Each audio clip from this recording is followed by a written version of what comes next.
నమస్తేకెళ్ళి ఒక నమస్కారం పెట్టేసి మళ్ళీ ఒక మసాలా దోశ అయితే ఆర్డర్ చేసుకున్నాం. చూసారా ఎంత టెంప్టింగ్గా ఉంది కదా, చూడనీకైతే టేస్ట్ కూడా అంతే చాలా బాగుంటుంది.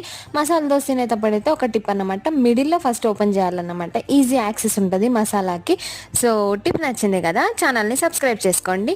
అండ్ మసాలా దోశ తింటూనే మేము మళ్ళీ ఒక ఆనియన్ దోశ అయితే ఆర్డర్ చేసుకున్నాం. నేను నా ఫ్రెండ్ కలిసి వెళ్ళాం. సో నేను ఇప్పుడు తిన్నవన్నీ మేము ఇద్దరు షేర్ చేసుకొని తిన్నామన్నమాట. ఆనియన్ దోశ కూడా వచ్చేసింది.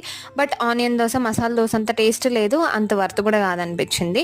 బట్ సేమ్ చట్నీ ఇచ్చాడు, దానికేమో ఒక ఏదో కర్రీ లాగా ఇచ్చాడు అనమాట. అది అయిపోయిన తర్వాత 2 ఉద్దిన వడ ఆర్డర్ చేసుకున్నాం. ఇది చట్నీ కంటే సాంబార్లో బాగుంది టేస్ట్.